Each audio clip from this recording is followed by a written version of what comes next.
안녕하세요. 서울특집과 강진환 원장님입니다.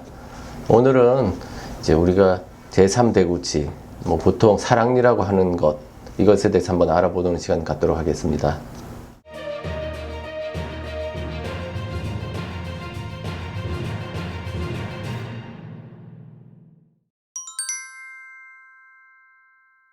사랑니는 보통 그 제2대구치, 우리가 이제 보통 입안에서 기능을 하는 치아, 그 뒤쪽에 있는 치아를 얘기하는데, 이게 보통은 정상적으로 나는 경우가 많지 않아서 우리가 이제 정상 치아에 포함시키지는 않고 이제 약간 추가적인 치아라고 생각을 합니다. 근데 이 추가적인 치아는 이제 말하자면 진화에 의해서 약간 소멸돼 가는 기간 중에 하나이기 때문에 어떤 사람은 사랑니가 있기도 하고 어떤 사람은 없기도 하고 어떤 사람은 똑바로 나 있기도 하고 적기도 안 나기도 하고 되게 다양한 형태를 가지고 있습니다.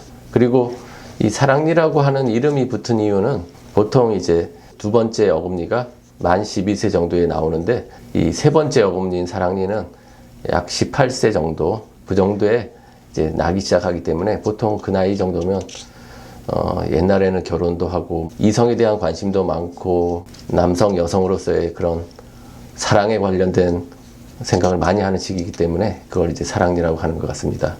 그리고 또 다른 말로는 위즈덤 티스라고도 얘기하는데 이제 지혜를 알 나이가 되면 사랑니가 난다라고 해서 또 그런 의미로 지치라는 표현도 하고 있습니다.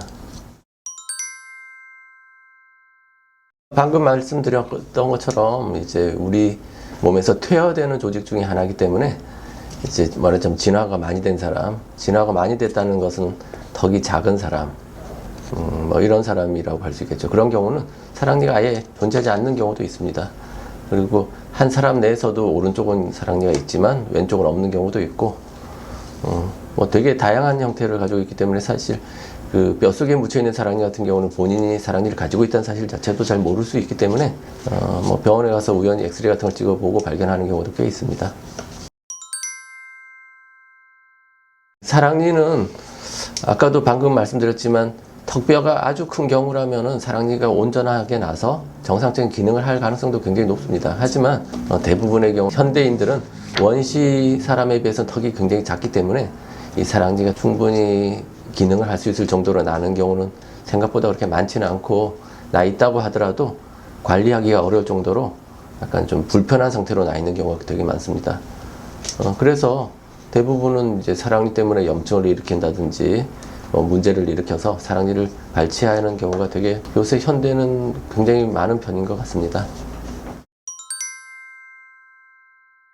모든 사랑니가 문제가 생기는 거라고 얘기할 수는 없습니다. 근데 이제 이 치과라든지 구강외과에 방문해서 사랑니가 아주 건전하게 나서 발치가 필요 없다라고 판단되면 발치 안 해도 되겠지만, 대부분의 경우는 이제 사랑니가 나면 잇몸이 붓는다든지 이렇게 해서 만성적으로 염증이 생겨서 주변 뼈가 파괴되는 경우가 있고, 그 다음에 사랑니 주변으로 물혹이라든지 그 다음에 또 양성종양 이런 것들이 발생해서 턱뼈의 일부분이 파괴되는 경우도 있습니다.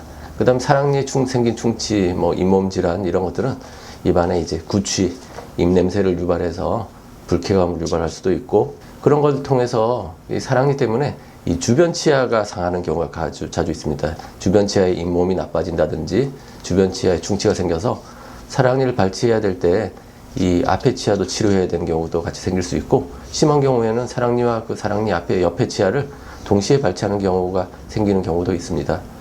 그래서 항상 이런 문제들이 생기기 전에 미리 자주자주 체크를 하시는 게 좋을 것 같습니다.